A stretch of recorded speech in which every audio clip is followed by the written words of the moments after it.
Leitura a partir do verso 21.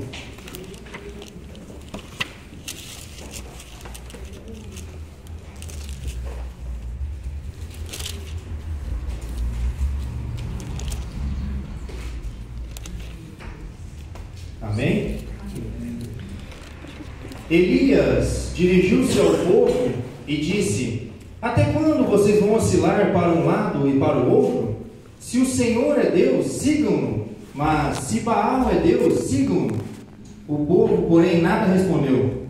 Disse então Elias: eu sou o único que restou dos profetas do Senhor, mas Baal tem 450 profetas. Tragam 2 novilhos, escolham deles cortem-no em pedaços e o ponham sobre a lenha, mas não acendam fogo. Eu prepararei o outro novilho e o colocarei sobre a lenha, e também não acenderei fogo nela. Então vocês invocarão o nome do seu Deus, e eu invocarei o nome do Senhor. O Deus que responder por meio do fogo, esse é Deus. Então todo o povo disse: o que você disse é bom.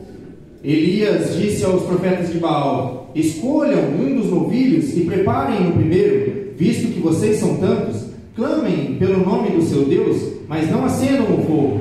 Então pegaram o novilho que lhes foi dado e o prepararam, e clamaram pelo nome de Baal desde a manhã até o meio-dia. Ó Baal, responde-nos! Gritavam, e dançavam em volta do altar que haviam feito, mas não houve nenhuma resposta.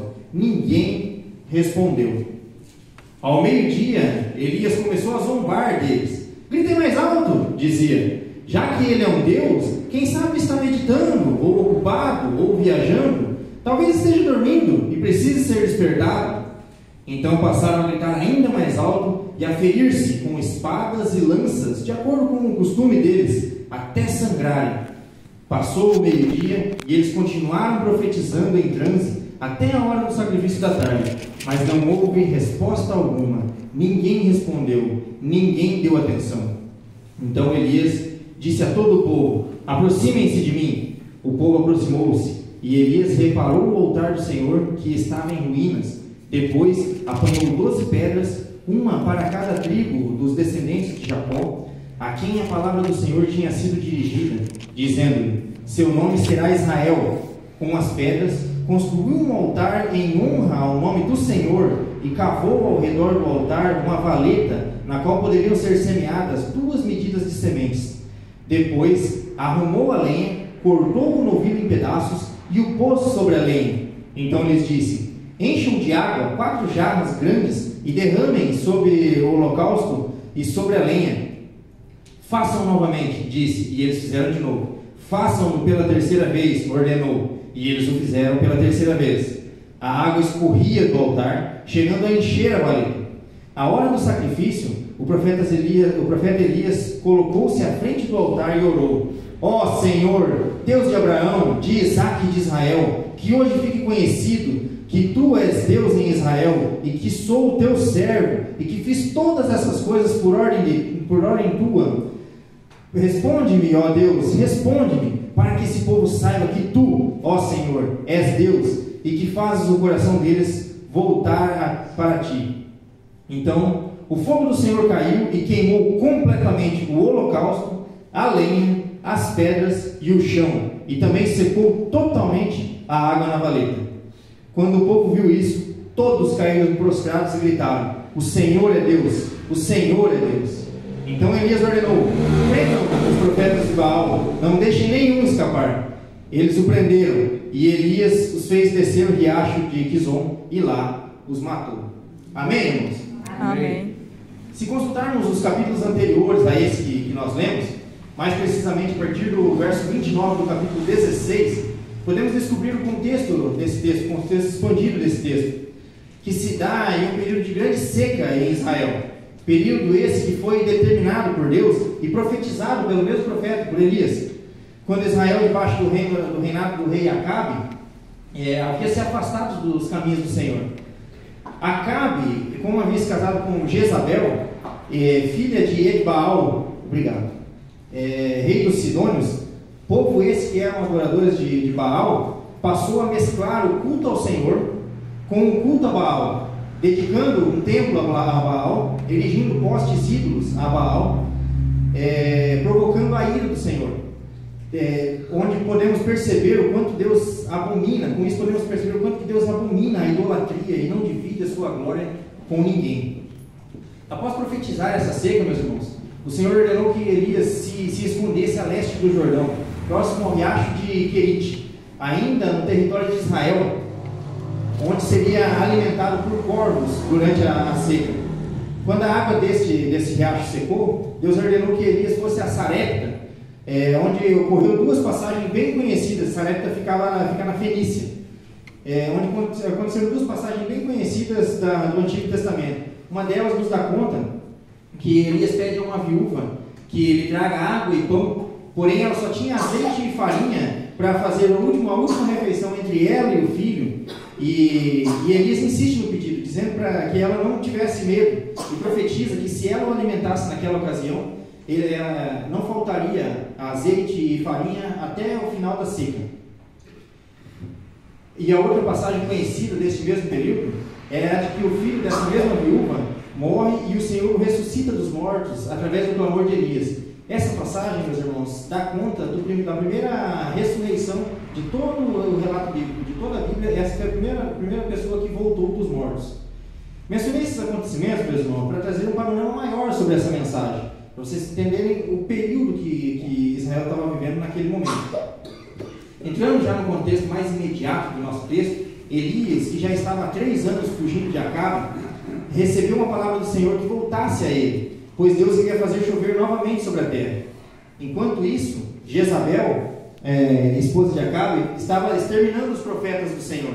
E Obadias, que era responsável pelo palácio, homem de Deus, servo do Senhor, havia escondido 100 profetas de Deus em 2 cavernas, e a ele alimentava, lhes dava comida e água. Não faltou isso nesse período de 3 anos, para impedir que Jezabel os encontrasse. Acabe ordenou que Obadias ordenou que fosse cada um para um lado, tanto ele fosse para um lado e Obadias fosse para outro, para procurar os últimos recursos de água disponíveis, para que eles não precisassem começar a matar os animais, de tanto que a seca estava afetando. Foram 3 anos que não chovia, depois que Deus determinou que Elias profetizasse isso no reino de Israel. Elias se encontra com Acabe, que o chama depois de uma fuga de 3 anos, Elias encontra com Acabe, que ainda chama ele de perturbador do reino. Note, meus irmãos, que aquele que era o responsável por toda a idolatria, por todo aquele apuro, por todo aquele aperto que o reino de Israel estava passando, aquele que era responsável pela ira do Senhor, não conseguia enxergar o seu pecado. Pelo contrário, ao invés de, a partir do anúncio da seca por Elias, ele se arrepender do seu mau caminho que ele havia tomado, ele endurece ainda mais o seu coração e prefere atacar o mensageiro, ao invés de agasalhar a mensagem no coração e se converter do seu mau caminho. Que tenhamos sempre em nossos corações abertos, meus irmãos, para receber a mensagem do Senhor, para que, ao sermos confrontados com o nosso pecado, com a nossa situação, possamos nos dobrar a mensagem e corrigir a nossa rota. Entrando no texto propriamente dito, Elias confronta os profetas de Baal, profetas estes que eram sincréticos. Eles não estavam cultuando somente a Baal naquela altura, eles cultuavam a Baal e diziam crer em Deus também. Note que no verso 21 ele vai dizer que eles oscilavam entre um lado e outro. Então, o que diz no verso 21 é que eles faziam oração a Deus e faziam oração a Baal também. Aquele que atendesse primeiro, servia. Elias vai dizer que eles oscilavam entre um lado e outro, e aqui, amados, podemos ver o perigo que é não definirmos com clareza quem é o Senhor em nossas vidas, quem é o Senhor das nossas vidas. Confessamos a Jesus com nossas bocas, muitas vezes, mas desprezamos em nossas atitudes. Quando estamos enfrentando alguma dificuldade, deixamos de orar a Deus e pedir que Deus sonde os nossos corações, a fim de ver se estamos trilhando um caminho mau aos olhos do Senhor, e buscamos resolver nossas demandas na força do nosso braço, quando a nossa primeira atitude deveria ser clamar a Deus de todo o coração, visando entender o propósito por trás daquela aprovação. Se porventura não é porque estamos desagradando a Deus com pecados que o Espírito Santo muitas vezes já nos intimou a deixar e ainda os cometemos por dureza em nosso coração. Sabe, irmãos, nem toda aprovação, nem toda tribulação que passamos é advinda por conta do pecado, e isso é uma verdade. Mas todo pecado traz consigo consequências. Quando se fala em provação e queremos respostas, corremos para os exemplos como de Jó. É muito simples, muitas vezes vamos por exemplo de Jó. Eu tenho sido fiel, tenho sido um servo do Senhor, e mesmo assim eu estou sofrendo.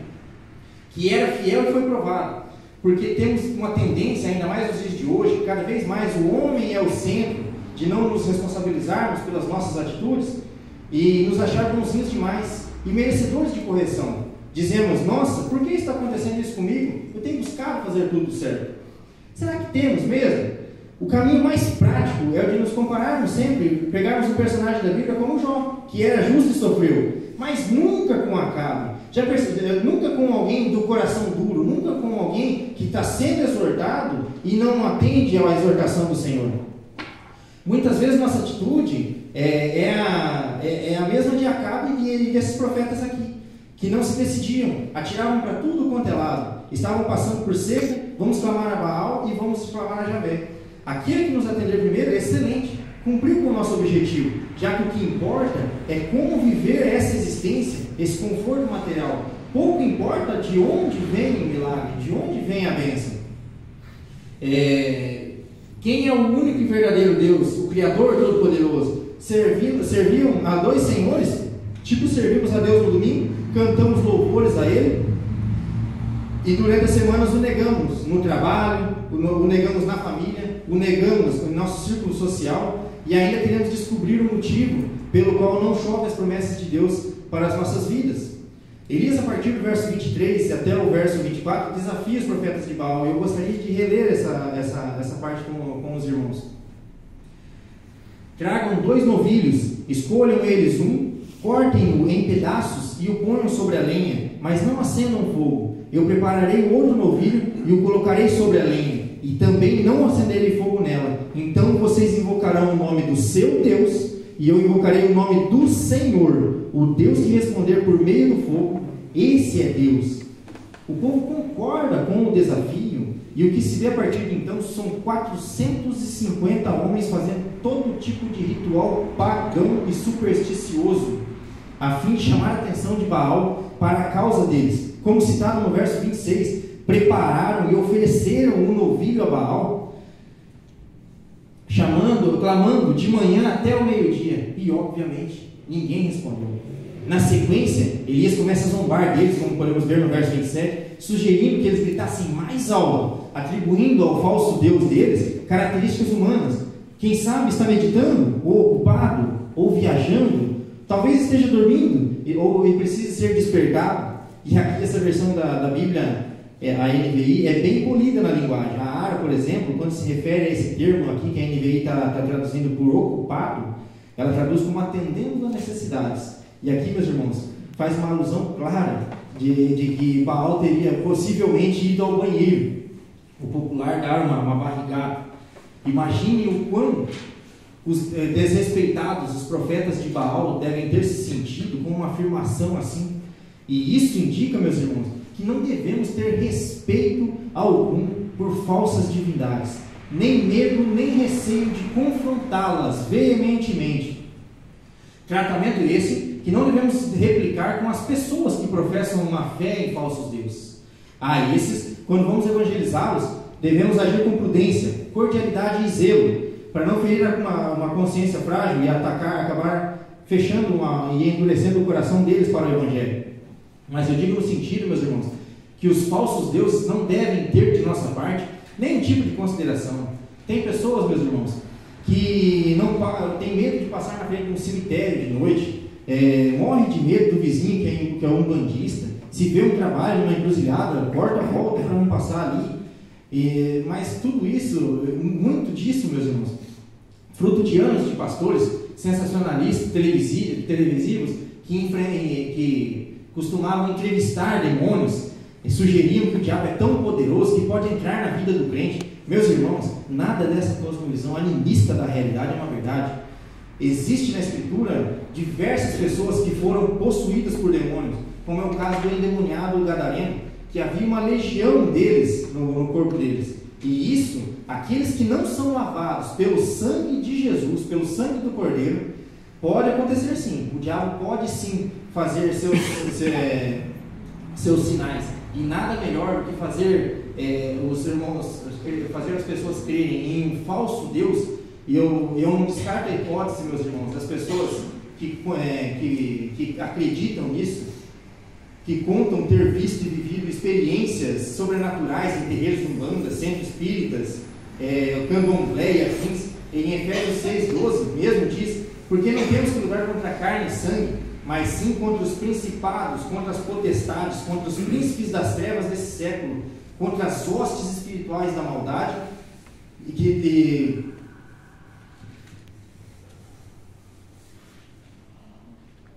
nos lugares celestiais. E isso nos revela que realmente existem hostes malignas, existem pessoas usadas por Satanás, existem pessoas em que o diabo ciranda na vida delas, e que existem também falsos milagres para aqueles que já vivem na lama, no engodo, procurando por essas coisas, se afundem cada vez mais, mas tudo isso antes do conhecimento da verdade, tudo isso antes da pessoa estar debaixo do senhorio de Cristo, de ter uma vida entregue a Cristo. Se alguém nos diz que teve uma experiência de possessão demoníaca depois de conhecer a Cristo, tenha certeza que essa pessoa nunca foi convertida de fato e carece do Evangelho e do conhecimento da verdade, que é Cristo. Não há nenhum, e eu vou repetir, não há nenhum exemplo na Escritura de pessoa crente, convertida, lavada pelo Espírito Santo de Deus e que tenha sido possuída por um demônio. O poder do diabo na vida daqueles que servem a Cristo, meus irmãos, limita-se ao externo, limita-se sempre a sugestionamento, de usar pessoas que nos circundam para que as pessoas influenciem-nos a pecar ou a agir em nossos pensamentos, jogando ideações pecaminosas, buscando influenciar a nossa carne, a nossa velha natureza, a desagradar ao nosso Deus e eterno Salvador. Mas nos tocar, nos fazer pecar, isso devemos sempre ter a clareza que um corpo em que habita o próprio Deus, na pessoa do Espírito Santo, jamais terá a possibilidade de ser tocado pelo diabo e seus anjos. E essa consciência, amados, devemos ter bem presentes em nossa mente, por dois motivos muito claros. Primeiro, para que tenhamos uma compreensão verdadeira acerca de que quando pecamos, não é o diabo que nos fez pecar de uma maneira material, de uma maneira física, no sentido de sermos usados pelo maligno, mas sim de que nós mesmos é que pecamos, talvez sugeridos sim pelo maligno, que usou a nossa própria volição pecaminosa para nos tirar do foco. Mas quem dá a última palavra na decisão de pecar é sempre a nossa consciência. Esse entendimento, meus irmãos, nos levará a nos responsabilizarmos pelo nosso pecado, sem transferir para terceiros a nossa transgressão, e deverá nos levar ao arrependimento genuíno. E segundo, para que tenhamos em nossa consciência que somos guardados por Deus, que de toda sorte de trabalhos, de más intenções ou pensamentos de outros, no sentido de nos desejarem mal, e por termos essa segurança, uma vez entregues a Deus, podemos viver tranquilamente para a glória dele, sem temer terceiros que queiram planejar algum mal contra nós. Maior é o que está em nós do que o que está no mundo. Amém. O poder do maligno, meus irmãos, é sempre limitado, e o limite vai sendo alargado ou diminuído à medida que nos relacionamos com Deus e nos entregamos aos desígnios dele. Voltando ao nosso texto, uma vez que os profetas de Baal não foram atendidos, foi a vez de Elias arrumar o altar, preparar o holocausto, inclusive molhando o holocausto. Meus irmãos, faziam 3 anos que não chovia, e Elias gastou água por 3 vezes ainda para molhar o holocausto ainda. Tamanha a fé, ele tinha certeza do que aconteceria após a sua oração, ao ponto da valeta que ele fez em volta ficar toda cheia de água, como indica no verso 35, e clamar ao nosso Deus, o único poderoso e verdadeiro, e dessa vez sim, todo o sacrifício foi consumido, a lenha, as pedras, inclusive a água na valeta. Vejam, meus irmãos, a oração de Elias. Vamos ler novamente os versos 36 e 37. À hora do sacrifício, o profeta Elias colocou-se à frente do altar e orou: ó Senhor, Deus de Abraão, de Isaque e de Israel, que hoje fique conhecido que tu és Deus em Israel, e que eu sou o teu servo, e que fiz todas essas coisas por ordem tua. Responde-me, ó Senhor, responde-me, para que esse povo saiba que tu, ó Senhor, és Deus, e que fazes o coração deles voltar para ti. Vejam, meus queridos, a quem Elias recorre diante das dificuldades. Vejam, meus irmãos, como Deus se manifesta poderosamente através de uma oração de um servo fiel e rendido à grandeza de Deus. Que mal pode resistir a esse Deus? Depois disso, todos renderam-se e prostraram, gritando que o Senhor é Deus. Meus irmãos, esse nosso Deus, Ele é poderoso, é o Deus que nós temos que ter confiança, temos que ter certeza e convicção, que todas as vezes que a gente ora com um coração contrito e entregue, Ele nos ouve, Ele nos escuta, e Ele nos atende, a partir, dependendo da vontade dEle, e a vontade dEle é sempre boa, perfeita e agradável àqueles que o amam. Então, meus irmãos, não temos motivos nenhum para deixar de colocar todas as nossas demandas debaixo da vontade do nosso Deus. Somente o nosso Deus é o Deus verdadeiro. Partindo para o fim, as lições desse texto são inúmeras, de dependência, de fidelidade, de firmeza diante das falsas doutrinas, de negação das nossas virtudes e reconhecimento do poder de Deus. Notem, Elias não ora pelo nome dele, Elias não se engrandece como um grande profeta de Deus, mas ele ora: ó Senhor, Deus de Abraão, de Isaac e de Israel, que hoje fique conhecido que tu és Deus em Israel. Amém. E que eu sou o teu servo. Ele se coloca de lado, ele se coloca aos pés de Deus. Meus irmãos, eu gosto muito de imaginar os profetas e servos fiéis do Antigo Testamento, que mesmo sem ver o poder perdoador e redentivo de Deus no tempo, através do sacrifício de Jesus, eram fiéis e firmes em sua vida com Deus. Se Elias, que não viu a Jesus Cristo em seu ministério terreno, não viu a morte e ressurreição de Cristo aqui na terra, creu e não temeu a falsos deuses, a falsos profetas, não se dobrou ao seu tempo, quanto mais nós que testemunhamos e conhecemos a obra de Jesus na cruz, já experimentamos a misericórdia e graça do Deus vivo, e que já vimos a obra de Deus completa na cruz por nós. Que possamos, meus irmãos, desfrutar dessa vitória de Cristo, que possamos, meus irmãos, ter descanso e entregar a inteireza do nosso ser ao único capaz de resolver e estar conosco, como Ele mesmo prometeu, em qualquer que seja o problema e circunstância em nossas vidas, que a nossa vontade seja cativa a dele, e que Ele haja por nós e através de nós, para que o mundo veja a sua glória em nossas vidas. Amém? Amém. Vamos ficar de pé?